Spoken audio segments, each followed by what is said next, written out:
लाखों student agriculture का entrance exam देते हैं। एचयू एग्जाम निकालना क्या सच में एक डिफिकल्ट, तो कोई टॉपिक छोड़ना सही ना पड़े, क्या सच में उनको एनसीईआरटी से बाहर पढ़ने की जरूरत है? एग्रीकल्चर का सेक्टर है वो आज के जमाने में सबसे ज्यादा ट्रेंड में चल रहा है। हर साल लाखों स्टूडेंट एग्रीकल्चर का एंट्रेंस एग्जाम देते हैं, लेकिन टॉपर अंत में वही बनता है जो लगातार अपनी मेहनत और स्ट्रेटेजी फॉलो करता है, वही लास्ट में जाके टॉप रैंक निकालता है। आज हमारे साथ में है एचयू 2025 के टॉपर यशवीर बेनीवाल, जिन्होंने बहुत अच्छी मेहनत करके एचयू में टॉप किया है। और जैसे एचयू में टॉपर बच्चे आते हैं और उनसे हमें उम्मीद रहती है कि वो आगे आने वाले टाइम में भी बहुत अच्छा करेंगे, वैसे ही यशवीर से उम्मीदें हैं। आज हम पूरा जानने का इस पॉडकास्ट में प्रयास करेंगे कि यशवीर ने अपनी तैयारी के दौरान कौन कौन सी स्ट्रेटेजी को फॉलो किया है, ताकि उन्होंने एग्जाम देके एचयू में सिलेक्शन ही नहीं लिया है, उन्होंने एचयू में टॉप किया है। जानकारी के लिए मैं आपको बता देता हूं कि एचयू में सिलेक्शन लेना ही खुद में एक बहुत बड़ी बात है। यशवीर ने वहां पे टॉप रैंक निकाली है। सबसे पहले तो most welcome Yashveer Agri Capital के इस ऑनलाइन प्लेटफॉर्म पे। यशवीर, सबसे पहले आप थोड़ा अपना इंट्रोडक्शन दे दीजिए। जी, हेलो एवरीवन, मेरा नाम है यशवीर बेनीवाल और मैं हरियाणा से ही सिरसा जिले का निवासी हूँ। यशवीर, सबसे पहले तो आप ये बताइए कि आपका एग्रीकल्चर के अंदर आने का आइडिया है वो कब आया था? और बहुत सारे लोग हैं वो मेडिकल की ओर या फिर इंजीनियरिंग सेक्टर की ओर जाते हैं, आपने एग्रीकल्चर सेक्टर ही क्यों चुना है? सबसे पहले ये बताइए, उसके बाद हम आगे की जो भी रणनीतियां हैं वो जानने का प्रयास करेंगे। जी सर, क्योंकि जैसे आपने कहा कि बहुत से लोग इंजीनियरिंग और मेडिकल सेक्टर में जाते हैं आज के टाइम, तो मेरे पापा भी किसान हैं, तो बचपन से मैंने भी यही सुना था और फैमिली वालों से, रिलेटिव से यही सुनता आया था कि बड़े होके आप इंजीनियर या डॉक्टरी लाइन में जाइए, क्योंकि एग्रीकल्चर फील्ड में ज़्यादा प्रॉफिट नहीं है। तो उस चीज़ को मैं गलत साबित करना चाहता था, इसलिए मैंने ये फील्ड चुनी। बहुत बढ़िया। मतलब ये है ना कि जिस देश की 70% जनसंख्या एग्रीकल्चर के ऊपर टिकी हुई है, उस चीज को आप सोच रहे हैं कि उसमें कोई सेक्टर या फिर आपका स्कोप नहीं है, तो यही चीज यशवीर के माइंड में थी और स्टार्टिंग से ये चाहता कि सर मुझे एग्रीकल्चर के कॉलेज में जाना है। और जब से इसने प्रिपरेशन स्टार्ट की थी, इसके माइंड में एक ही थॉट चल रहा था कि मुझे इस एग्जाम में टॉप कैसे करना है। सबसे पहले तो यशवीर आप ये बताइए कि जब आप तैयारी करना आपने स्टार्ट किया था, उस टाइम आपका क्या माइंडसेट था और क्या आपको लग रहा था कि जिस हिसाब से आप लोगों की तैयारी थी कि आप टॉप कर जाओगे? जी सर, मुझे स्टार्टिंग से इस चीज़ में कॉन्फिडेंस था, क्योंकि मैं मानता हूँ कि आत्मविश्वास बहुत बड़ी चीज़ होती है अपने आप में। अगर आप किसी भी लक्ष्य की तरफ जा रहे हो तो सबसे पहली चीज़ आप अपने ऊपर कॉन्फिडेंस रखिए, फिर आगे चाहे मुश्किलें जैसी भी हो। तो शुरू से ही मैं डिसिप्लिन था और मैं रेगुलर मेहनत करता था, तो मुझे अपने ऊपर पूरा कॉन्फिडेंस था कि मैं ये एग्ज़ाम क्लियर कर लूँगा, वो भी एक अच्छी रैंक के साथ। देखो, डिसिप्लिन चाहे कोई भी कॉम्पिटिटिव एग्जाम आप दे रहे हो उसके लिए सबसे इंपॉर्टेंट है। क्या एक स्टूडेंट को टॉप रैंक लेके आने में डिसिप्लिन है वो इंपॉर्टेंट रोल है वो देता? जी सर, बिल्कुल। मैं मानता हूँ कि सबसे इम्पोर्टेंट रोल जो होता है वो डिसिप्लिन का ही होता है। अगर आप किसी भी गोल की तरफ जा रहे हो तो डिसिप्लिन का बहुत बड़ा रोल रहता है सर। तो आप ऑनलाइन पढ़ के इतना अच्छा रैंक लेके आए हो। काफी बच्चे सोच रहे हैं कि हम ऑनलाइन पढ़ के रैंक नहीं लेके आ सकते हैं, ऑनलाइन में पढ़ाई नहीं होती है। सबसे पहले तो आपने खुद को अपने शेड्यूल के अकॉर्डिंग कैसे ढाला, उसके बाद में आपने कैसे तैयारी की, ताकि इन बच्चों को भी बताओ कि आप भी ऑनलाइन पढ़ के सिर्फ एक सिलेक्शन नहीं टॉप रैंक लेके आ सकते हो? सर, सबसे पहली चीज़ जो होती है, अगर आप कोई भी कॉम्पिटिटिव एग्ज़ाम क्रैक करना चाहते हैं तो सबसे पहली चीज़ जो है वो है कि आप अपना स्केड्यूल बनाओ। डेली आपको टाइम पर, जैसे मैंने भी अपना टाइम टेबल बना लिया था कि जिस हिसाब से सिलेबस है तो उसको मैंने पार्ट्स में डिवाइड कर दिया था कि ये इतने चैप्टर्स मुझे आज फिनिश करने हैं, तो आज सोने से पहले मैं ये चैप्टर्स फिनिश करके ही सोऊंगा, तभी मुझे चैन की नींद आएगी। काफी बच्चे क्या होते हैं ना कि हम जो भी शेड्यूल देते हैं, ठीक है, वो फॉलो नहीं करते हैं, अपने मन से चलते हैं कि ना तो हमने जो बोला उसके अकॉर्डिंग टेस्ट लगाते हैं। क्या एग्री कैपिटल का जो शेड्यूल होता था उनके अकॉर्डिंग ही तुम चलते थे या फिर तुम्हारा खुद का कुछ अलग शेड्यूल था? जी सर, बिल्कुल। इस चीज़ में मैं एग्री कैपिटल की पूरी टीम का बहुत बहुत मतलब शुक्रगुजार हूँ, क्योंकि जो आपने सर टेस्ट सीरीज बनाई उसके अकॉर्डिंग ही मैं अपनी प्रिपरेशन करता था। एग्जैक्टली तो आप जब टेस्ट लगाते थे उस टाइम सबसे इंपॉर्टेंट चीज ये होती है ना कि स्टूडेंट के कभी मार्क्स नहीं आते हैं, कम मार्क्स आ जाते हैं, उसकी वजह से स्टूडेंट क्या होता है कि डीमोटिवेट हो जाता है और उनके माइंड में बहुत सारे ऐसे क्वेश्चंस आने, मतलब तैयारी तो वो कर लेता है और जब टेस्ट देने लग जाता है तो लगता है यार मेरे क्वेश्चंस गलत हो रहे हैं, मेरे मार्क्स नहीं आ रहे हैं। तो उस टाइम आपके भी माइंड में ऐसे था कि आपके कभी मार्क्स कम आते थे, या फिर उस टाइम जब मार्क्स कम आते थे तो उस टाइम आपके मार्क्स को बूस्ट करने में किसका रोल था? सर जैसे मेरे भी कई बार हर स्टूडेंट के साथ ये होता है जो भी मेहनत करता है कि आप बहुत अच्छी प्रिपरेशन करोगे तो कुछ टेस्ट ऐसे होंगे जिनमें आपके मार्क्स कम आ जाएंगे, तो आप वहाँ पे डिमोटिवेट हो जाओगे। वहीं पे बस अपने आप को संभालना होता है।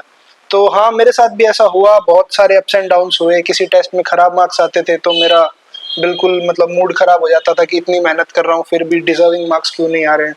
बट एक यहीं पे वही चीज़ होती है कि आपको कंटिन्यूटी से लगे रहना है बस, तो मार्क्स फिर धीरे धीरे बढ़ जाते हैं, उससे फिर कॉन्फिडेंस आ जाता है। तो आप जब एग्री कैपिटल के साथ में जुड़े थे, सबसे पहले आपको एग्री कैपिटल के बारे में कैसे पता चला और कहां से आपने स्टार्टिंग की, उनके बारे में भी बताओ। जी सर, एग्री कैपिटल का मुझे यूट्यूब से पता चला था एक्चुअली, क्योंकि मैं घर पे ऑनलाइन प्लेटफॉर्म ही प्रेफर करता हूँ सेल्फ स्टडी के लिए। तो यूट्यूब से मुझे नॉलेज मिली थी कि एग्री कैपिटल। तो उसके बाद जैसे ही आपको मतलब ज्वाइन किया है आपने, काफी बच्चे सोचते हैं कि सर हम ज्वाइन कर रहे हैं, हमें क्या कोई बेनिफिट मिलेगा या नहीं मिलेगा, ऐसा कभी आपके माइंड में लगा था आपने पहले ही, या फिर आपको पहले ही लगा कि हाँ ये प्लेटफॉर्म मेरे लिए जेन्युइन है, मैं यहाँ पे अच्छा कर सकता हूँ? सर उसके लिए सबसे पहली बात तो जो मैं बोल चुका हूँ, सेल्फ कॉन्फिडेंस। और दूसरी बात वही होती है कि जिस प्लेटफॉर्म पे आप आ चुके हो एक बार, फिर वहां पे आपको पूरा ब्लाइंड फेथ करना होता है। जो आप करवाओगे उसके हिसाब से आपको चलना एग्जैक्टली वही है कि आप किसी भी कॉम्पिटिटिव एग्जाम की तैयारी कर रहे हो, कहीं से भी करो, आपको हर एक चीज के ऊपर भरोसा करना होगा। एचयू एग्जाम निकालना क्या सच में एक डिफिकल्ट? सर डिफिकल्ट तो है, बट अगर आप डिसिप्लिन के साथ और अगर आप हार्ड वर्क के साथ लगोगे तो आपको उतना बर्डन फील नहीं होगा लास्ट तक। क्या जो बच्चे स्पेशली मेडिकल बैकग्राउंड से बहुत सारे बच्चे आते हैं और बहुत सारे बच्चे जस्ट मतलब 12th पढ़ के भी आ जाते हैं, तो क्या आप उन दोनों बच्चों के बीच में, जो मेडिकल से पढ़ के आते हैं उनका प्रिपरेशन ऑलरेडी अच्छा होता है, और जो बच्चे 12th पढ़ के आते हैं उन बच्चों को आप क्या बताना चाहते हो? मेडिकल वालों के लिए क्या स्पेशल है, और जो बच्चे 12th पढ़ के अपना पूरा माइंडसेट है वो एचयू के ऊपर बना के बैठे हैं, उनके बारे में क्या बताना चाहते हो? जी, पहली बात तो अगर जो बच्चे 12th के साथ ही आ रहे हैं, पहले से अपना माइंडसेट बना के बैठे हैं और जिनका पहले से एग्रीकल्चर में इंटरेस्ट है, तो उनके लिए मैं कहूँगा कि बहुत अच्छी अपॉर्चुनिटी है। क्योंकि अगर वो उनका पहले से ही गोल सेट है तो वो अच्छे से उस चीज़ पे फोकस कर पाएंगे। और उसके लिए फिर प्लेटफॉर्म भी बहुत अच्छा एग्री कैपिटल आपको प्रोवाइड कर रहा है। इनकी टेस्ट सीरीज है जिससे आप अच्छे से तैयारी कर सकते हैं। एग्जैक्टली बाकी ऑनलाइन जो आप लोगों के लिए लेक्चर्स होते हैं वो भी आप लोगों के लिए सबसे इंपॉर्टेंट है। काफी बच्चे बोल रहे हैं कि ऑनलाइन में, मैं हमेशा आपको भी एक चीज बोलता था कि काफी बच्चे क्या होता है ना कि सर हमने नोट्स निकाल लिए, नोट्स पढ़ लिए, एक खुद के हैंड रिटन नोट्स होते हैं सारी चीजें।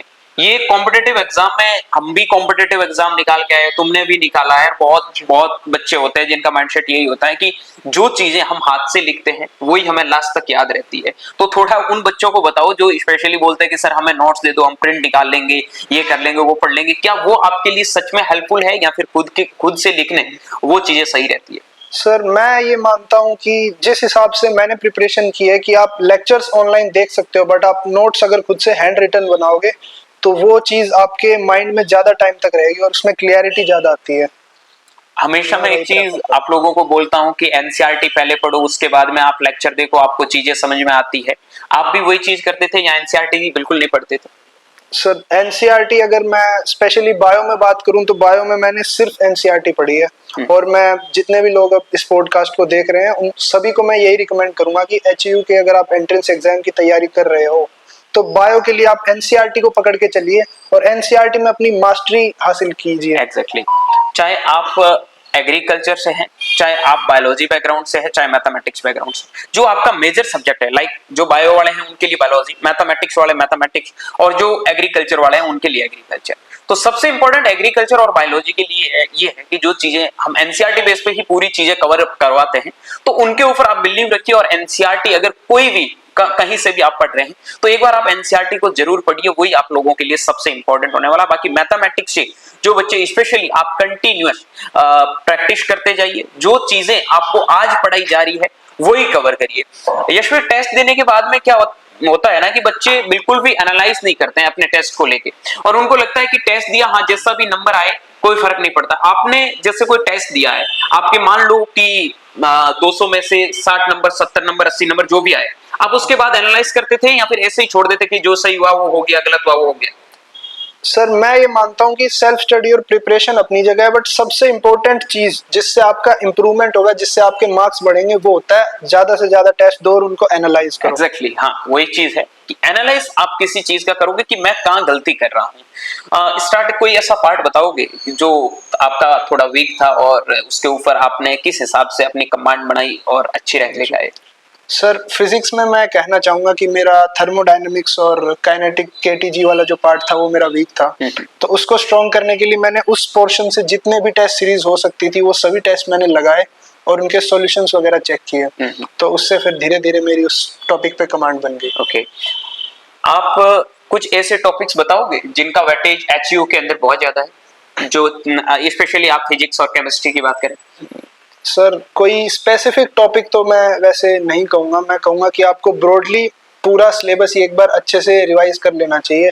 अगर आपको कोई टॉपिक वीक भी लगता है फिर भी आप एक बार उसको ब्रॉडली रिवाइज करके जाओ, क्योंकि कई बार ऐसा होता है कि बहुत सिंपल क्वेश्चन पूछ लेते हैं किसी टॉपिक से। तो ये चीज मैं आपको हमेशा बताता हूँ, आज आपने टॉपर से भी सुन ली, आप चाहे कुछ भी करो, आप कभी भी ये मत मानो कि इस चैप्टर का वेटेज बराबर है। ये कॉम्पिटिटिव एग्जाम है, यहाँ पे कभी किसी का पता नहीं चलता है कि किस पार्ट से कितने क्वेश्चंस पूछ लिए जाते हैं।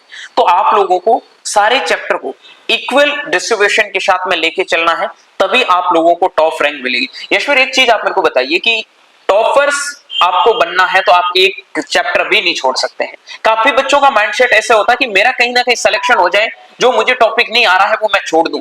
क्या ये डिसीजन लेना उनके लिए सही रहेगा? सर मैं ये मानता हूँ कि एक टॉपर और एक ऑर्डिनरी बच्चे में जो डिफरेंस होता है वो सबसे बड़ा डिफरेंस माइंडसेट का ही है। एग्जैक्टली तो कोई टॉपिक छोड़ना सही रहेगा? सर मैं इस चीज को बहुत ही गलत मानता हूँ। मैं मानता हूँ कि आपको सारे टॉपिक एक बार पढ़ लेने चाहिए, क्योंकि वेटेज का कुछ पता नहीं होता, जैसे ईयर आफ्टर ईयर चीजें फ्लक्चुएट कर जाती हैं।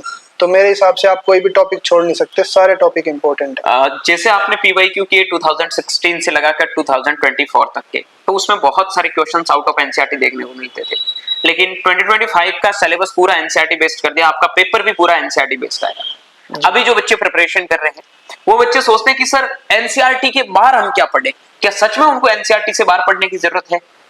मेरे हिसाब में तो आप एनसीईआरटी से ही स्टिक रहिए और एनसीईआरटी को जितनी बार हो सके आप बार बार रिवाइज करो पूरा डेप्थ में उस पे। जैसे मैंने बायो में बोला था, आप एनसीईआरटी में मास्टरी करो बजाय कि आप 2-3 एक्स्ट्रा बुक्स पढ़ रहे हो। एग्जैक्टली कुछ क्वेश्चंस ऐसे होते थे जब आप भी टेस्ट लगाते थे, आप बोलते सर ये एनसीईआरटी से बाहर क्वेश्चंस क्यों देते हो, क्योंकि ये तो एनसीईआरटी के अंदर है ही नहीं। तो लास्ट में जाके कभी कभार क्या होता है ना, पेपर में 5 से 7 ऐसे क्वेश्चंस मिलेंगे जो होते हैं एनसीईआरटी कॉन्सेप्ट बेस्ड ही है, लेकिन वो बुक के अंदर थ्योरेटिकल पार्ट में नहीं लिखा होता। तो उन क्वेश्चनों का क्या रोल था? आपको हर पेपर में ऐसे क्वेश्चन तो जरूर देखने को मिलते थे। जी सर। सर उसके लिए भी मैं जैसे आपका और एग्री कैपिटल की पूरी टीम का मैं बहुत बहुत थैंक यू बोलना चाहूंगा, क्योंकि स्टार्टिंग में जब मैं टेस्ट सीरीज लगाता था तो हर टेस्ट में ऐसा होता था कि कुछ क्वेश्चन आउट ऑफ एनसीईआरटी मिलते थे, तो मुझे लगता था कि यार ये गलत चीज है। बट जब मैंने एग्जाम दिया तो वहां मुझे फील हुआ कि जो क्वेश्चन मैं आउट ऑफ एनसीईआरटी लगाता था उनसे मेरी लॉजिकल थिंकिंग एबिलिटी इंप्रूव हुई। एग्जैक्टली ये चीज आप हमेशा ध्यान रखना कि भाई किसी भी कॉम्पिटिटिव एग्जाम को दे रहे हैं, इवन आप सोचो कि आपके जो मेंटोर है, जो आपके टीचर है, जिस हिसाब के पेपर आप लोगों के लिए सेट कर रहे हैं, उन्होंने कुछ सोच के ही पेपर बनाया होगा। तो आप इसको बिल्कुल भी ब्लेम मत करिएगा कि ये क्वेश्चन आ नहीं सकता है, ये आउट ऑफ सिलेबस आया है। आप हमेशा उस चीज के बारे में सोचो कि ये क्वेश्चंस आ सकता है, मुझे इसके ऊपर ही ध्यान देना है। सबसे इंपॉर्टेंट चीज है, काफी बच्चे सोचते हैं कि मैं एग्रीकल्चर के सेक्टर में क्यों जाऊं, एग्रीकल्चर के सेक्टर में ऐसा कुछ है नहीं। ऐसा हमने जाना था कि मोस्ट ऑफ द लोगों की भेड़ चाल होती है, मैं इंजीनियरिंग के सेक्टर में चला जाऊं, मैं मेडिकल के सेक्टर में चला जाऊं। आपने एग्रीकल्चर का सेक्टर चुना है, क्या सच में एग्रीकल्चर का सेक्टर मतलब सेक्टर में आना आपके लिए वर्थ इट है और आगे का फ्यूचर है वो आप लोगों का सिक्योर है? बिल्कुल सर, क्योंकि मैं ये मानता हूँ कि अब जैसे हमारी कंट्री में क्या है, इंजीनियरिंग और मेडिकल में भेड़ चाल है, तो लगभग जो लोग हैं वो उसी में जा रहे हैं। तो मैं मानता हूँ कि इसमें एग्रीकल्चर सेक्टर जो मैंने अपने इंटरेस्ट वाइज चूज किया है, तो इसमें मुझे लगता है ज्यादा अपॉर्चुनिटीज है। एग्जैक्टली सबसे इंपॉर्टेंट है कि जिस सेक्टर के अंदर, जिस फील्ड के अंदर आपका इंटरेस्ट है, अगर आप उसमें कंटिन्यूअसली काम करते जाओगे तो डेफिनेटली आप उस सेक्टर के महारथी जरूर बनोगे। यशवीर ने सारी चीजें बताई है। यशवीर, कोई ऐसा पार्ट बताना चाहते हैं कि आपने प्रिपरेशन बहुत अच्छी की, आपको एक्सपेक्टेशन बहुत अच्छी थी, लेकिन उसमें क्वेश्चंस है वो आपके थोड़े ज्यादा गलत हुए थे? सर उसमें मैं सबसे इम्पोर्टेंट चीज़ तो वही कहूँगा कि सबसे इम्पोर्टेंट रोल जो प्ले करता है आपकी मेहनत के बाद, वो होता है आपका कॉन्फिडेंस। एग्जाम में आप कैसे माइंडसेट के साथ तैयार होके जा रहे हो, और आप एग्जाम में जाओगे तो ऐसा हो सकता है कि आप शुरू में जैसे आप फिजिक्स या केमिस्ट्री पे हो तो कुछ क्वेश्चंस में आप अटक रहे हो, और 2-3 क्वेश्चन लगातार ऐसे चले जाएं जिनमें जो आपसे नहीं सॉल्व हो रहे हैं, तो वहां पर अपने आप को जो बैलेंस रखना वो सबसे जरूरी है किसी भी एग्जाम में। लास्ट टाइम बहुत इंपॉर्टेंट रोल अदा करता है किसी भी कॉम्पिटेटिव एग्जाम को फाइट करने के लिए। जैसे कि आपने कितना तैयारी किया है, जब एप्लीकेशन फॉर्म निकलते हैं उस टाइम से भी आप लोगों के पास में 2.5 से 3 महीने का टाइम रहता है, और उससे पहले आपका कितना प्रिपरेशन है ये मैटर करता है, या फिर अगर आप लास्ट 3-4 महीने भी सीरियस होकर प्रिपरेशन करते हो तो अच्छा स्कोर कर सकते हो? सर मैं ये मानता हूँ कि अगर आपकी पहले से प्रिपरेशन है तो बहुत अच्छी बात है, उसका आपको एडवांटेज जरूर मिलेगा। लेकिन जो बच्चे लास्ट टाइम पे भी तैयारी करते हैं तो मुझे लगता है कि 2-3 महीने का टाइम है वो इनफ है इस एग्जाम के लिए। तो अगर आप मन लगा के तैयारी करते हो तो आप सिलेक्शन ही नहीं, बहुत अच्छी रैंक स्कोर कर सकते हो। 12वीं के बाद में बच्चे सोचते हैं कि मैं 12th के साथ में एचयू तक पहुंच ही नहीं सकता, यार इतने स्कोर मैं कैसे कर पाऊंगा। तो ये एग्री कैपिटल ने एक पूरा ऑनलाइन प्लेटफॉर्म है, चाहे 6 ईयर का बच्चा हो चाहे 4 ईयर का बच्चा हो, उनके लिए पूरा एक सेटअप बना दिया है कि आप ये चीजें ऑनलाइन पढ़ के टॉप रैंक लेके आ सकते हो, चाहे आप 12th के साथ में हो। अब काफी बच्चों का क्या होता है ना कि सर हम फटाफट में सिलेबस करवा दो, और हम पहले की जो क्लासेज है वो नहीं देख पाते हैं। तो यशवीर, थोड़ा आप मेरे को ये बताइए कि जो पहले लेक्चर हो चुके हैं बच्चे, अभी ये है ना कि एचयू का सिलेबस तो हमें भी पता बहुत ब्रॉड सिलेबस है, ठीक है, तो इस कम ड्यूरेशन के अंदर वो 3 महीने के अंदर अपने पहले के लेक्चर को और अभी जो लाइव क्लासेस हो रही है उनको साथ में कैसे कवर करें, फिर लास्ट में जो 20 से 25 दिन का टाइम मिले उसके साथ में कैसे रिवीजन करें, इस स्ट्रेटजी को थोड़ा आप एक स्टेप बाय स्टेप इनको समझाइए ताकि ये इन स्ट्रेटजी को फॉलो कर सके। सर मैं ये मानता हूँ कि अगर आपकी रिवीजन में थोड़ी कमी रह गई है और अगर आपके पास बहुत कम टाइम है और आप अच्छा स्कोर करना चाहते हो तो उसमें सबसे ज्यादा हेल्पफुल जो होने वाली है वो होने वाली है आपकी टेस्ट सीरीज। आप किस प्लेटफॉर्म से कैसे टेस्ट सीरीज लेते हो, तो इस मामले में मैं कहना चाहूंगा कि एग्री कैपिटल की टेस्ट सीरीज जो मैंने लास्ट ईयर फॉलो की थी उसमें इन्होंने इतने अच्छे से स्केड्यूल बना रखा था कि मैं टेस्ट सीरीज के अकॉर्डिंग ही मैंने तैयारी की थी।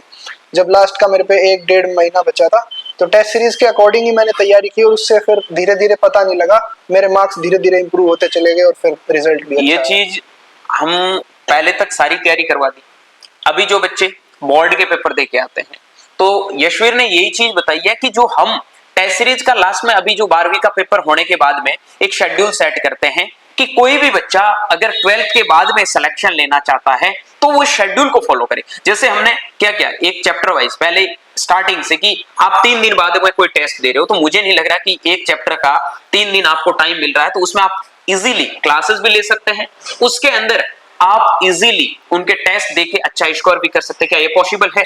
जी सर बिल्कुल पॉसिबल है। आप टेस्ट सीरीज के साथ स्टिक रहिए, टेस्ट सीरीज में जो जो चैप्टर्स आ रहे हैं आप उनको अच्छे से रिवाइज कीजिए, और जैसा मैंने कहा अगर आपका कोई टॉपिक वीक रह गया जो कि आपको पता चल ही जाता है लास्ट में कि यहाँ यहाँ मेरे वीक टॉपिक्स हैं, अब तो ऑनलाइन में इनको बहुत सारे ऑप्शन मिल रहे हैं कि लेक्चर को 1 नहीं 2 बार देखो, 2 बार नहीं 3 बार देखो, वो भी तो ऑप्शन है उनके पास। वो बहुत बड़ा एडवांटेज मानता हूँ मैं आज के टाइम। जैसे जितने आपके बैकलॉग्स रहे हैं तो आप बार बार उस चीज को इम्प्रूव कर सकते हो। एग्जैक्टली तो ये सबसे इंपॉर्टेंट चीजें हैं वो बता दी है हम लोगों ने।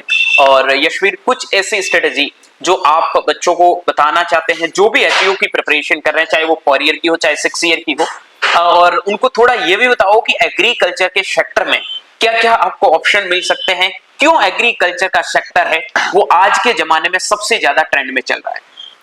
सर एग्रीकल्चर सेक्टर पे मैं जैसे बात करना चाहूंगा कि आपको जैसे अब लगभग लोग जो है कंट्री में वो इंजीनियरिंग और मेडिकल के पीछे भाग रहे हैं, तो आपको उस भेड़ चाल से निकलना है क्योंकि वहाँ पे कंपटीशन बहुत ज्यादा है।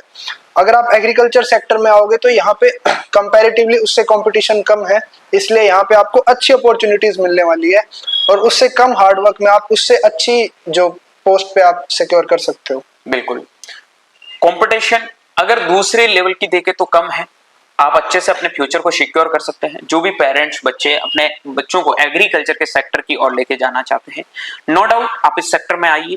ये यशवीर अभी एचयू में पढ़ रहा है, इसको बिल्कुल भी अच्छा नहीं लग रहा है कि मैं किस सेक्टर में हूँ। सच में ये आगे आने वाले टाइम में भी बहुत अच्छा करेगा, और आप लोगों से भी यही उम्मीद है कि आप कंटिन्यूअसली जुड़े रहिए और जो स्ट्रेटजी प्लान यशवीर ने फॉलो किया है वही आप करते जाइए। लास्ट में जो जूनियर्स आ रहे हैं उनको कुछ स्ट्रेटजी प्लान बताना चाहते हो तो बता दो। सर जूनियर्स को मैं यही कहना चाहूंगा कि आप अगर डेली के डेली अपना वर्क कंप्लीट कर रहे हैं तो आपके लिए लास्ट में कोई भी बर्डन नहीं बचने वाला, और ये एग्जाम आपको बहुत इजी लगेगा और आप अपने रेगुलर टेस्ट की तरह इसे भी आसानी से क्रैक कर लोगे। ओके, तो ये सारी चीजें हमने इस पॉडकास्ट में कवर कर ली है। और भी आप लोगों के कोई क्वेश्चंस हो जो आप लोग पूछना चाहते हैं तो डेफिनेटली कमेंट सेक्शन में आप कमेंट कर देना। बाकी ऐसे ही इंटरेस्टिंग पॉडकास्ट आपको इसी यूट्यूब चैनल पे देखने को मिलेगा। Thank you very much.